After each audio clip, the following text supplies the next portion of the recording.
ಎಲ್ಲ ಜನ ಇದ್ದಾರೆ. ನಿಲ್ಲಿಸಿ ನಾನು ಹಾಸ್ಪಿಟ್ಲಿಗೆ ಕರ್ಕೊಂಡು ಹೋಗ್ತಿದ್ರು, ಉಳಿಸ್ಬೋದಿತ್ತು. ಸೀದಾ ಹೋಯ್ದನಲ್ಲ ಬಿಟ್ಟು ಅವನಿಗೆ ಹೆಂಗೆ ಹೃದಯ ಇರ್ಬೋದು. ಭಾರಿ ಅನ್ಯಾಯ ಮಾಡಿಬಿಟ್ರು. ಬೇಕಾದಂತ ನಾನೇ ಸಂಪಾದನೆ ಮಾಡಲಿಲ್ಲ ಜನ, ಅಷ್ಟು ಕಾಂಟ್ಯಾಕ್ಟ್ ಇದ್ದು. ನನ್ನ ಮಗಳು ಕೇವಲ ಒಂದು 6-7 ವರ್ಷಕ್ಕೆ ಭಾರಿ ಕಾಂಟ್ಯಾಕ್ಟ್ ಮಾಡಿ ಜನ ಭಾರಿ ಚೇಚೆ. ಅಪ್ಪ ನೀನು ಎಲೆಕ್ಷನ್ ನಿಲ್ಲನ, ನಾನು ಎಲೆಕ್ಷನ್ ನಿಲ್ಲನ, ಯಾರು ಗೆಲ್ತಾರೆ ನೋಡೋಣ ಅಂತ ಬಾಯಿ ಬಿಟ್ಟು ತಮ್ಮ ಭಾರಿ ಅದೇ ಥರ ನಾವು ಮುದ್ದಾಗಿ ಸಾಕಿದ್ದು. ನಾವು ನೋಡಿ ಹೊಟ್ಟೆ ಉರಿತದ, ಅದನ್ನ ಮುದ್ದಾಗಿ ಸಾಕ್ತು ಬಿಡಿ. ಅದನ್ನ ಹೆಂಗೆ ಸಾಕಿದ್ದು ಹಂಗೆ ಸಾಕ್ತು, ಬಿಡಲ್ಲ, ಕೈ ಬಿಡಲ್ಲ ನಾವು. ರಾತ್ರಿ ನಿನ್ನೆ ರಾತ್ರಿ ನವಮಿ ಭಾರಿ ಹೊಟ್ಟೆ ಹೊಡ್ತಾರೆ ನಮ್ಮ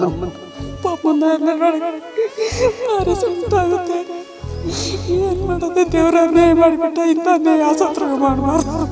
ಒಂದು ಸೆಕೆಂಡ್ ಹೆಚ್ಚು ಕಡಿಮೆ ಆಯ್ತು ಕಾಡುವಾರ ಉಳಿಯೋದೇನು ಅನ್ಯಾಯ ಮಾಡಿಬಿಟ್ಟ.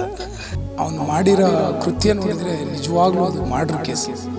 ಅವನು ಹಿಟ್ ಆ್ಯಂಡ್ ರನ್ ಮಾಡ್ಕೊಂಡು ಹೋಗಿದ್ದಾನೆ ನನ್ನ ಮಗಳನ್ನ. ನಾನು ಅವಳ ಮಾವ, ಆ ಮಗು ಬಿದ್ದಾಗ ಎದ್ದು ಕೂತಿದೆ, ಅದಕ್ಕೊಂದು ಅರ್ಥ ನೀರು ಕೊಡ್ಬೋದಿತ್ತು.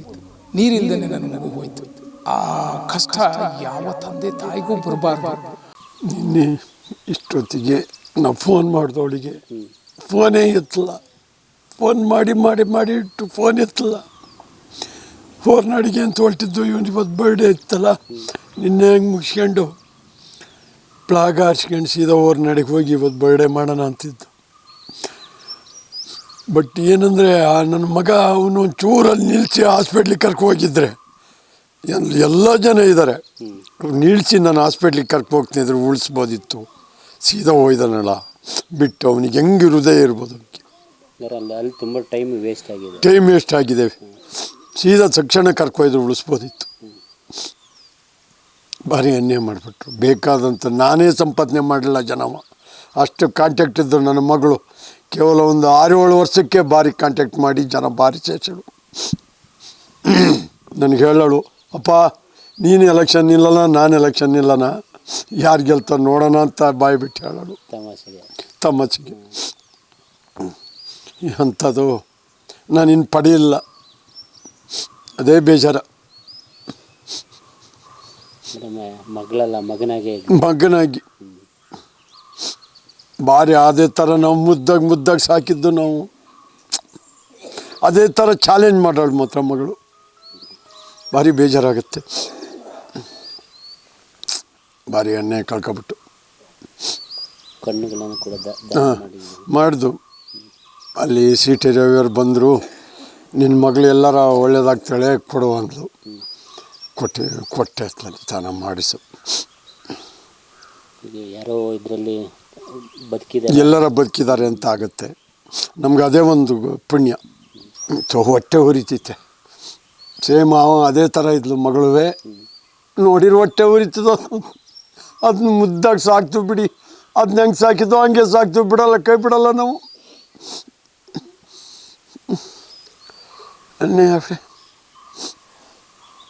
ರಾತ್ರಿ ನಿನ್ನೆ ರಾತ್ರಿ ನವಮಿ ಎದ್ದು ಬಿಡ್ಕೊಂತಿದ್ಲು. ಭಾರಿ ಹೊಟ್ಟೆ ಹೊಡ್ಸ್ಬಿಡ್ತು.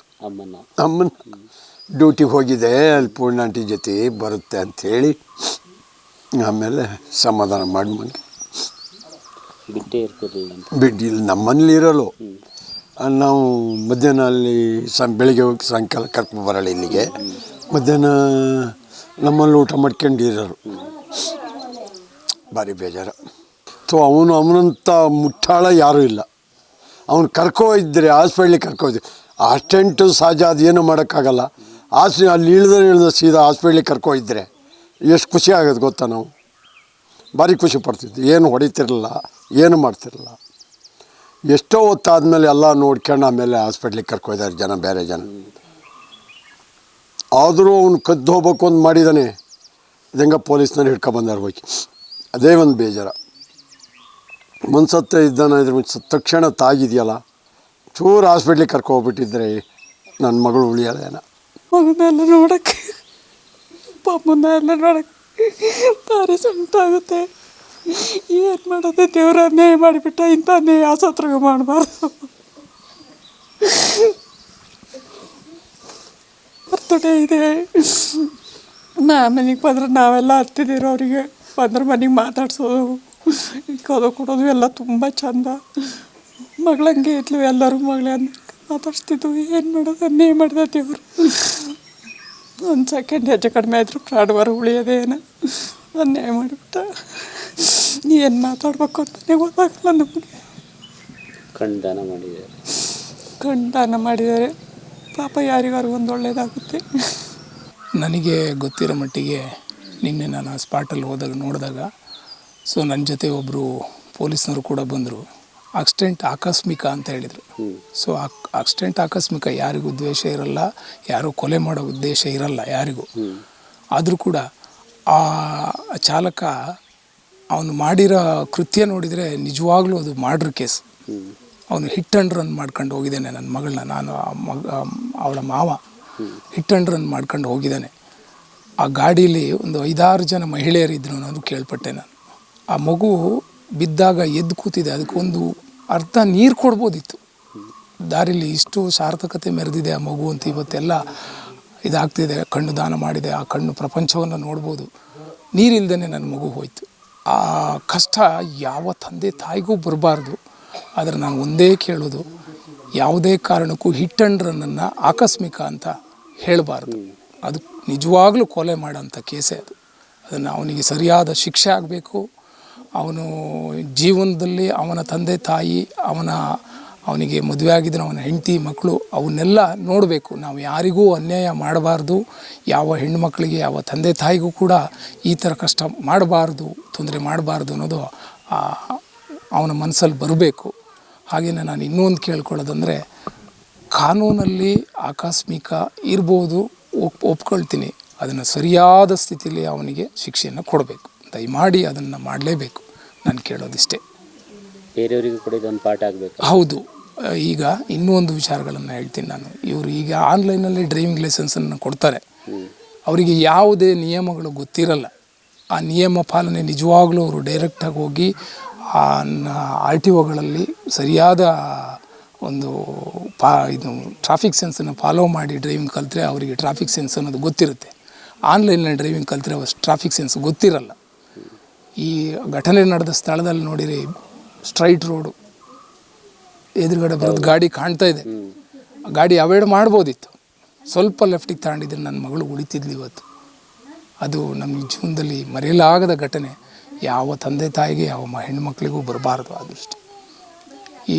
ಇನ್ನೂ ಒಂದು ವಿಚಾರ, ಈ ಮಲೆನಾಡಿಗೆ ನೀವು ಅಲ್ಲಿಂದ ಇಲ್ಲಿ ಬಂದು ಮೋಜು ಮಸ್ತಿ ಮಾಡ್ಕೊಂಡು ಬರ್ತಾರೆ. ಅದೇ ಮೋಜು ಮಸ್ತಿ ಮಾಡೋ ದುಡ್ಡನ್ನು ಸಾರ್ಥಕತೆಗೆ ಮೇರಿರಿ, ಸಾರ್ಥಕತೆಗೆ ಖರ್ಚು ಮಾಡಿ ಹಣನ. ಈ ಮಲೆನಾಡಲ್ಲಿ ನೆಮ್ಮದಿಯಿಂದ ಜೀವನ ಮಾಡ್ತಾಯಿದ್ದೀವಿ. ಆದಷ್ಟು ನಾವು ಕೂಲಿ ಕಾರ್ಮಿಕರಿಗೆ ಅವರಿಗೆ ಕೆಲಸಗಳನ್ನು ಕೊಟ್ಟು ನೆಮ್ಮದಿಯಾಗಿ ಬದುಕ್ತಾ ಇದ್ದೀವಿ. ಇಲ್ಲಿ ಬಂದು ನಮ್ಮ ಮಲೆನಾಡು ಜೀವಗಳನ್ನು ಹಾಳು ಮಾಡಬೇಡಿ ನೀವು. ಇದು ಹೇಳುವಂಥ ಮಾತನ್ನ. ಜೀನಿ ಸ್ಲಿಮ್ ತಗೊಳಕ್ಕೆ ಸ್ಟಾರ್ಟ್ ಮಾಡಿದ್ನು, ಅವಾಗ ಮಂತ್ಲಿ ಪೀರಿಯಡ್ಸ್ ಆಗ್ತಾ ಇದ್ದೀನಿ. PCOD ಪ್ರಾಬ್ಲಮ್ ನಾರ್ಮಲ್ ಆಗಿದೆ, ಥೈರಾಯ್ಡ್ ನಾರ್ಮಲ್ ಆಗಿದೆ. ಪೀರಿಯಡ್ಸ್ ಎಲ್ಲ 6 ಮಂತ್ ಆದ್ರೂ ಆಗ್ತಾ ಇದ್ದಿಲ್ಲ, ಇವಾಗ ರೆಗ್ಯುಲರ್ ಪೀರಿಯಡ್ಸ್ ಆಗ್ತಾ ಇದೆ. ಜೀನಿ ಸ್ಲಿಮ್ ನ ಯೂಸ್ ಮಾಡಿ 8 ತಿಂಗಳಲ್ಲಿ 55 kg ಸಣ್ಣ ಆಗಿದ್ದಾರೆ. ಜೀನಿ ಸ್ಲಿಮ್ ತಗೊಳ್ಳಿ, ಬೇಗ ಸಣ್ಣ ಆಗ್ತೀರಾ, ಫ್ಯಾಟ್ ಲಾಸ್ ಆಗ್ತದೆ. ಜೀನಿ ಸ್ಲಿಮ್ ನ ಯೂಸ್ ಮಾಡಿ 100% ಯಾವುದೇ ಸೈಡ್ ಎಫೆಕ್ಟ್ ಇಲ್ದಂಗೆ ಸಣ್ಣ ಆಗ್ತೀರಾ. ಇಂತಹ ನೈಜ ಕುತೂಹಲ ಭರಿತ ಸುದ್ದಿಗಳು ನಿಮಗೆ ಸಿಗಬೇಕಂದ್ರೆ ರಾಜ್ಯದ ಪ್ರತಿಷ್ಠಿತ ಜನಪರ ಡಿಜಿಟಲ್ ಸುದ್ದಿ ಮಾಧ್ಯಮ ಪಬ್ಲಿಕ್ ಇಂಪ್ಯಾಕ್ಟ್ ಚಾನೆಲ್ ಅನ್ನು ಯೂಟ್ಯೂಬ್ನಲ್ಲಿ ಸಬ್ಸ್ಕ್ರೈಬ್ ಮಾಡ್ಕೊಳ್ಳಿ. ವಿಡಿಯೋ ಇಷ್ಟವಾದರೆ ಲೈಕ್ ಮಾಡಿ, ನಿಮ್ಮ ಇಷ್ಟದವರಿಗೆ ಶೇರ್ ಮಾಡಿ ನಮ್ಮನ್ನು ಪ್ರೋತ್ಸಾಹಿಸಿ. ಹಾಗೆಯೇ ಫೇಸ್ಬುಕ್ನಲ್ಲಿ ಪಬ್ಲಿಕ್ ಇಂಪ್ಯಾಕ್ಟ್ ಫಾಲೋ ಮಾಡೋದನ್ನು, ಇನ್ಸ್ಟಾದಲ್ಲಿ ಜೊತೆಯಾಗೋದನ್ನು ಮಿಸ್ ಮಾಡಬೇಡಿ. ಜಾಹೀರಾತು ಹಾಗೂ ಬಿಸ್ನೆಸ್ ಪ್ರಮೋಷನ್ಗಾಗಿ ಸಂಪರ್ಕಿಸಿ 9606037450 ಅಥವಾ 9353224116. ಇದು ಪಬ್ಲಿಕ್ ಇಂಪ್ಯಾಕ್ಟ್, ಜನಶಕ್ತಿಯೇ ನಿರ್ಣಾಯಕ.